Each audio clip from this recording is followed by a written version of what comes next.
Welcome to this third session of hands-on deep learning with MatConvNet. In this third session we're gonna see a couple of tricks to do proper training.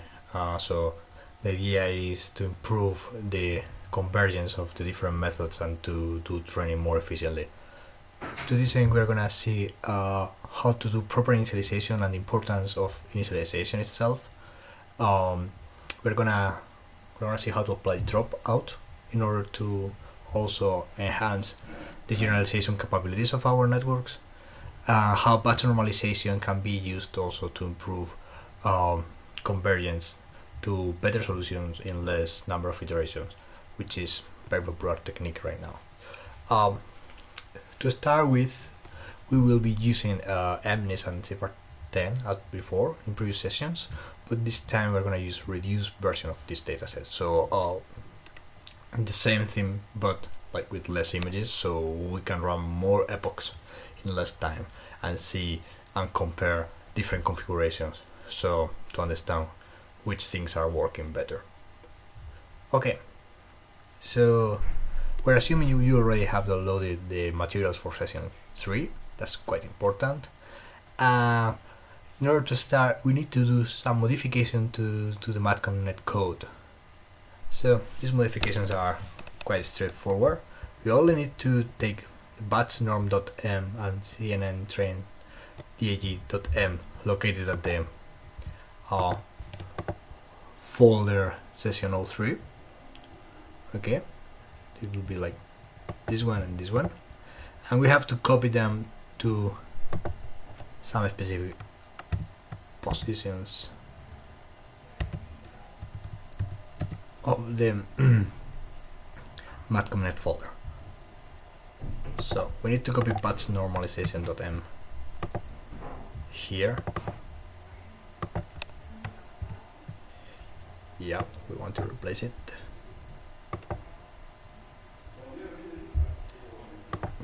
And we have to copy the CNN train DAG here. Yeah. Probably in your case it will not ask about replacing, but it's fine. Okay, so far so good. The changes in the code of batch normalization are just to do a better initialization of the layer, just indicating the number of channels. So this is a modification I did to improve the initialization of this layer, but this is not so relevant now.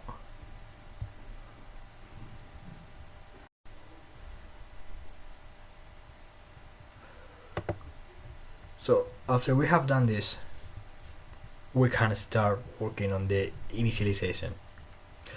So the initialization of a network is quite critical for achieving good results during the training process. So this influences the convergence of the network, so the speed, the convergence, so the convergence speed of the net during training, and also it imposes some limits on the depth of networks you can train successfully. So in general, the idea is that you want your data to flow within some boundaries. So the magnitude of your signal, in this case your images, has to be within some boundaries, so not too high, not too low during the whole process. So as long as the data is crossing across the different layers within these boundaries, the process is going to behave well. And the same is true for the backward propagation, so for the gradients. So your gradients also need to be within certain bounds, not too high, not too low. And usually so when talking about the filters themselves, in order to achieve this bounded magnitude of the data, we need the filter to have some specific magnitudes. So they also have to be like not too high, not too low. So to achieve this, there are some already specific formulas that have been there in the community during for a couple of years already, like Glorot initialization or hash initialization, which is more recent, and so on. But the idea is quite simple. The idea is like you need to initialize your filters so that they make your data to behave properly.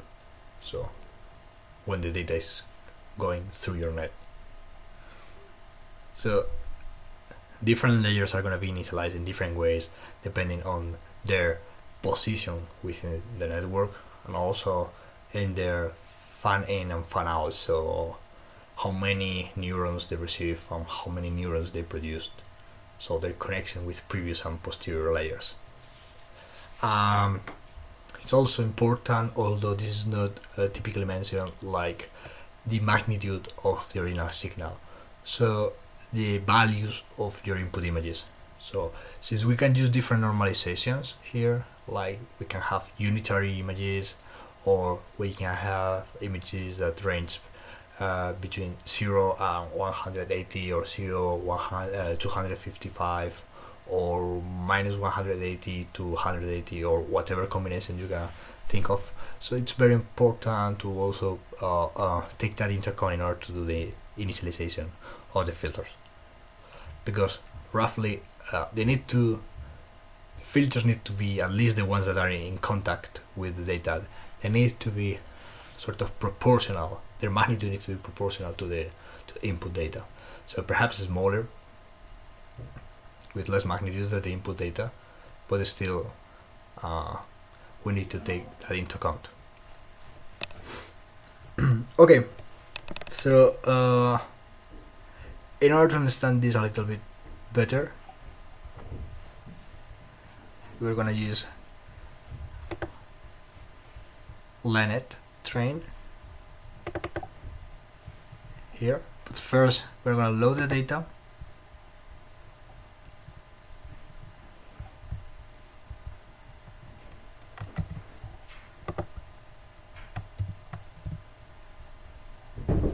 Okay, here you see you have already load IMDb, CFR 10, reduce, MNIS, reduce. Okay, it's perfect. And now we are going to start using Lenet train. So we have several options for initialization. So 3 options here. What we're going to do, we're going to be uncommenting one at a time, comparing them to see what's going on. But before that, I would like to comment about initialization, some basic initialization aspects. So let's have a look to initnet. Initnet is this function here. Okay, it's pretty basic. So what this doing is just going through all the layers of the network, checking if it's a convolution layer. Okay, and then we retrieve the indices for the filters and the biases of that layer. So just to see where all the values are actually stored. So we retrieve those values that are going to be initialized to whatever thing, and now we change the initialization of these guys using a random distribution. So we use a Gaussian for initialization, and we are changing the covariance of that Gaussian. So we are scaling the Gaussian with Fi. In this case, Fi is going to be indicated or provided by the user, and we have a different Fi for each of the layers, and the same is true for the biases. So this could be 0 or any other constant, but the important thing here is that we are initializing everything following a random distribution, Gaussian distribution. So why are we not using something like a constant value all across the layers, something like 0 or any other constant? Well, the reason is that if we do that, we will have symmetry all around our networks. So the kernels will be initialized to the same values, and then when we apply back propagation and the update caused by back propagation, all the kernels will be moving the same direction and with the same magnitude. So all of them will be doing the same task. So we will end up with a lot of redundant information, which will be completely useless. So it's very important to break symmetry. That's why we initialize each of the kernels following a random distribution. Okay. So now, after this explanation, let's now comment this line here and run first experiment.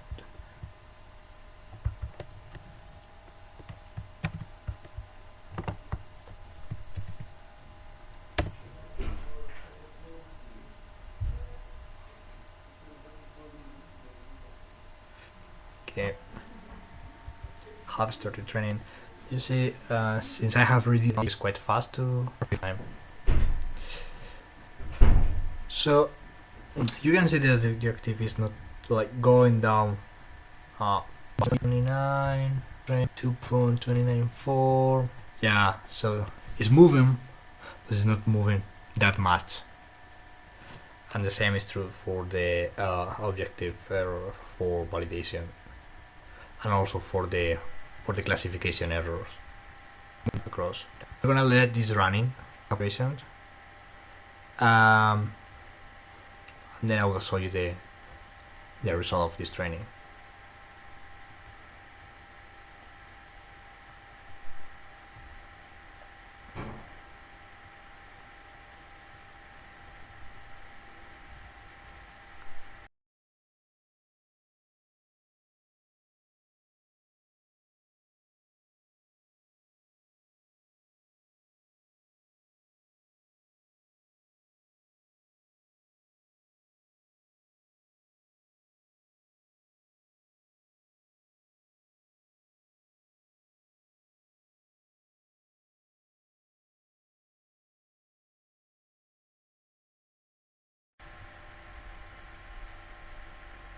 Okay.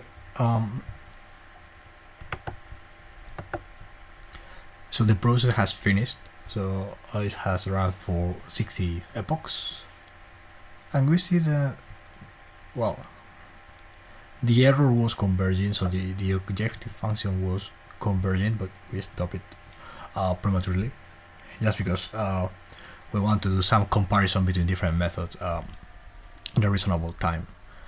But in general, we can observe that for our classification error here at the left, the training went down to almost 40% of error, while the validation just made it to the like 60 or 60%, a little bit less than 60% of error. So still quite high. Okay, this is what we got with this sort of initialization by using random Gaussians. This initialization we just used is the one is the original one from AlexNet.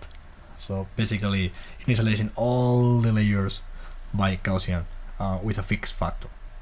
Okay. The factors we used are here. So basically we initialized all the filters to 1/100. Okay, that's gonna be like the scale of the covariance. And for the biases, we initialize them, all of them, to zeros.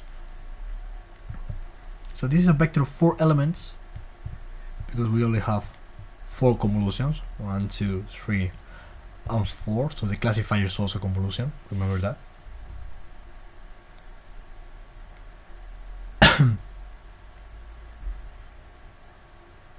And with this, the results are the ones we just showed. But now let's gonna see what happened when we change this basic initialization by something more complex. So let's gonna comment this line and uncomment this line.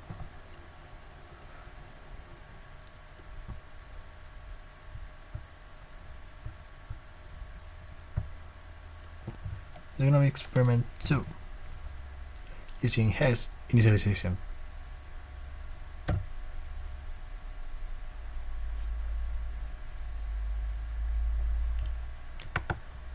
Let me keep this plot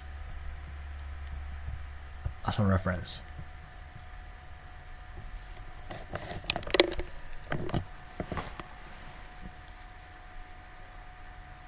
Okay, we have started. I'm gonna start the video. Wait a little bit until we are about to reach the 60. And the validation error for is already like in less than. This is showing you that a proper initialization can improve a lot the classification error you get.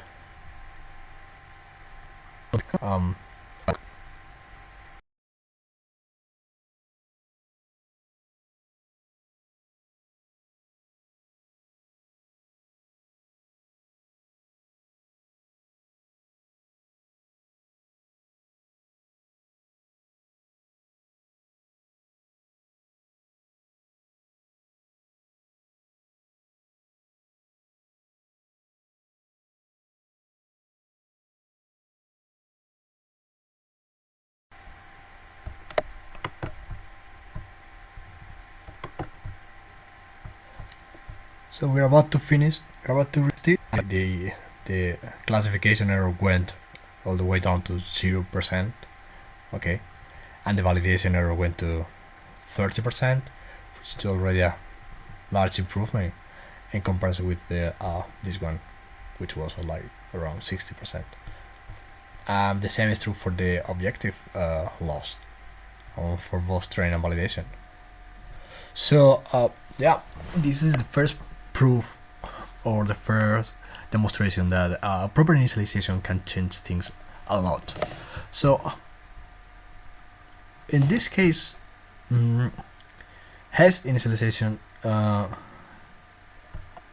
is a bit more sophisticated than the initialization we saw before.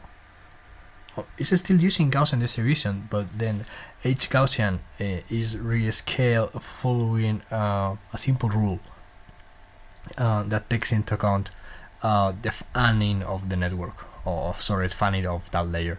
So the fanning again is like how many neurons are connected to the input of this layer. The formula is quite simple. Is the square root of 2 over like the fanning, which is basically the width of your kernel times the height of the kernel times the number of input features. Okay. Sometimes we need to adjust this a little bit by a small constant, by multiplying it by a small constant, like in this case we multiply by 0.3. Yeah, these functions are approximations of other proper functions that are more complex. So sometimes we need to rescale them or adjust them a little bit. I would like you to play with these factors to see if you can actually improve by changing them. Okay. Usually that's the case. So you play a little bit with these factors and you end up like earning a couple of extra points. But in any case, the general concept here, it's simple. It's still the same. It's just a way to make the covariance of your data to be unitary. The only thing is that this is a formal way of achieving that by having into account like how many neurons are connected to the input of your network. Okay, we're gonna see the same concept but implemented in a slightly different way. That's called Glorot formula or Xavier's formula, because it was proposed by Xavier Glorot and Benjio. It's pretty much the same concept as Hess formula. So again, trying to have like unitary covariance in your data. But it was proposed for those networks using sigmoid activations and hyperbolic tangent activations, while Hess formula was proposed specifically for ReLU's network. In any case, although we are using ReLU networks, Xavier's formula is working really well. So people use it all around, no matter if they are using ReLU's network or hyperbolic tangent networks. Doesn't matter. So the formula is very similar, but instead of taking into account the fan in of the network, it takes into account the fan out of the network. So what's the size of our output? And in order to do that, we multiply the width of our filter by the height of the filter by the number of output channels, and we do 2 over that square root of that. And again, we have to adjust it by some scalar factor. In any case, so you can learn more about the theory behind this, like following the links and in the website. And I think this is one of the most attractive topics you can learn about, because it really can change everything. It changes how the network is gonna converge. It changes the final classification errors you get. So it's really important to learn about these things. Okay, let's gonna try what happens when you initialize with Xavier's method.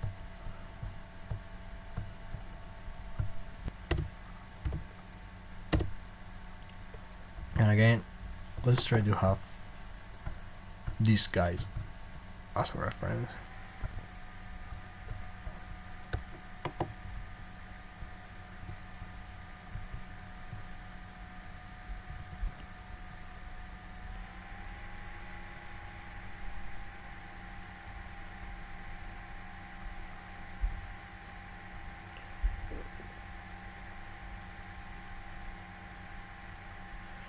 You can see here the objective loss did something quite funny at the beginning, the book 2, so it went up a little bit.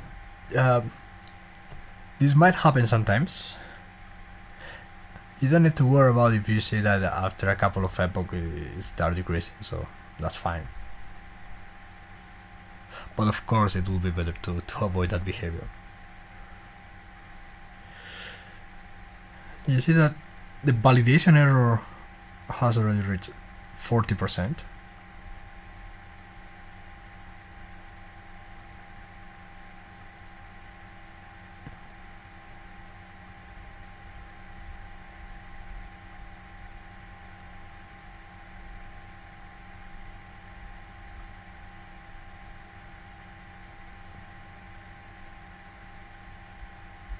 We're gonna wait for couple of iterations until we reach the 60 epochs. So you're gonna speed up.